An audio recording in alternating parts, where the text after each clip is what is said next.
Hello students, good morning to everybody.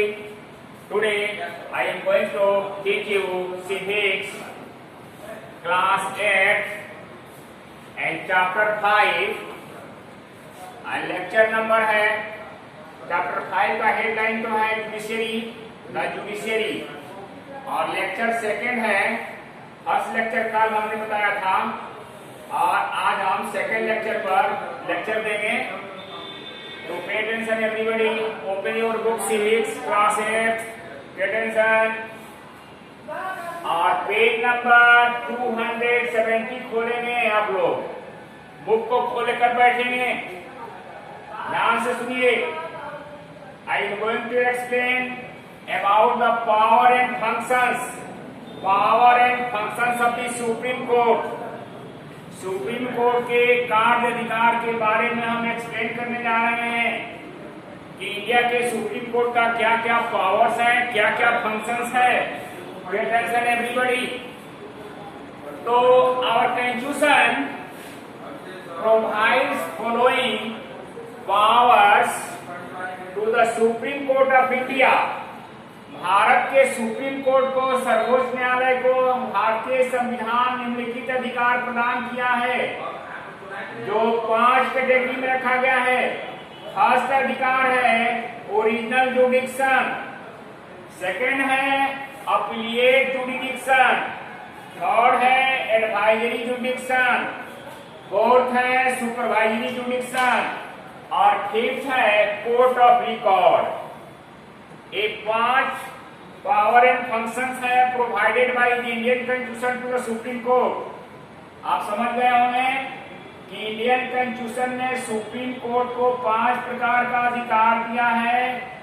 प्रारंभिक क्षेत्राधिकार, जिसको ओरिजिनल जुडिक्शन कहते हैं, अपील संबंधी अधिकार, जिसको अपीलेट जुडिक्शन कहते हैं, सलाह देने संबंधी अधिकार, जिसको एडवाइजरी जुडिक्शन कहते हैं, और जांच पड़ताल, लोअर कोर्ट की जांच पड़ताल करने वाली अधिकार यानी सुपरवाइजरी जुडिक्शन, और जितने भी केसेस होते हैं सबका रिकॉर्ड रखने का अधिकार है, उसको कोर्ट ऑफ रिकॉर्ड कहते हैं।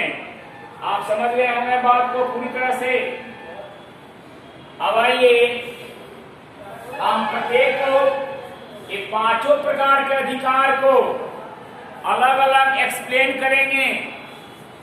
जैसे फर्स्ट है ओरिजिनल जुडिक्शन, होता क्या है और ओरिजिनल जुडिक्शन के अंदर सुप्रीम कोर्ट को क्या क्या राइट मिला है, क्या क्या अधिकार मिला है।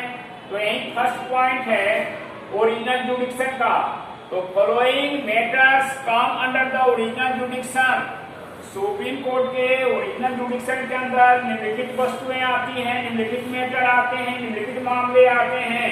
फर्स्ट में है disputes between the central government and the state government. यदि सेंट्रल गवर्नमेंट या कोई एक स्टेट गवर्नमेंट या एक से अधिक स्टेट गवर्नमेंट के अंदर, उनके बीच में, सेंट्रल गवर्नमेंट स्टेट गवर्नमेंट के बीच में कोई विवाद होता है, आपसी डिस्प्यूट होता है, तो यह मामला हाई कोर्ट में नहीं जाएगा, क्योंकि हाई कोर्ट का दायरा सीमित है स्टेट लेवल पर। यह चला जाएगा सुप्रीम कोर्ट में नेशनल लेवल। नेशनल लेवल में सेंट्रल गवर्नमेंट स्टेट गवर्नमेंट के मुकदमे वहां चले जाएंगे। दोनों विवाद सुप्रीम कोर्ट के अंदर होता है और सुप्रीम कोर्ट उस फरियाद को सुनता है और डिसीजन देता है। अंडरस्टैंडिंग। सेकेंड पॉइंट है इसका डिस्प्यूट्स बिटवीन द 2 और मोर स्टेट। यदि 2 राज्यों के बीच में या 2 से अधिक राज्यों के बीच में आपसी विवाद होता है, तो ऐसा मामला सुप्रीम कोर्ट में भेजा जाता है। अंडरस्टैंडिंग।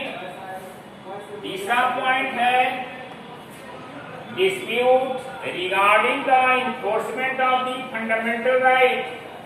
यदि फंडामेंटल राइट्स, किसी व्यक्ति का, किसी नागरिक का फंडामेंटल राइट पर कोई डिस्प्यूट होता है, 2 व्यक्ति आपस में लड़ते हैं, तो यह मामला सुप्रीम कोर्ट में जाता है। चौथा है cases under public interest litigation, that is called PIL। यदि पब्लिक इंटरेस्ट लिटिगेशन के अंदर कोई मामला है तो यह सुप्रीम कोर्ट में चला जाता है और सुप्रीम कोर्ट उसका डिसीजन देता है और सबको मान्य होता है। अंडरस्टैंडिंग। दूसरा पावर एंड फंक्शन है सुप्रीम कोर्ट का अपीलेट जुरिडिक्शन, अपील संबंधी अधिकार। If any citizen of India is not satisfied with the decision of the lower court, then lower court or high court, then he can appeal to the Supreme Court. यदि कोई व्यक्ति अपने मुकदमे में lower court से संतुष्ट नहीं है या हाई कोर्ट के डिसीजन से संतुष्ट नहीं है, तो ऐसी परिस्थिति में वह सुप्रीम कोर्ट जा सकता है, अपील कर सकता है और सुप्रीम कोर्ट ऐसे मुकदमे की फाइल लोअर कोर्ट से या हाई कोर्ट से फाइल मंगाकर उसको डील करेगा और उसको डिसीजन देगा जो मान्य होगा। इसके बाद अब देखेंगे तीसरा, एडवाइजरी।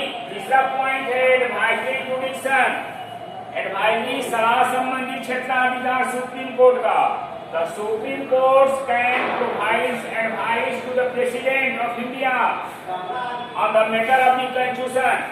कंस्टिट्यूशन में अगर कोई फंस जाता है तो सुप्रीम कोर्ट प्रेसिडेंट को एडवाइस देता है और सुप्रीम कोर्ट के एडवाइस पर प्रेसिडेंट उसको अनुसार काम करते हैं।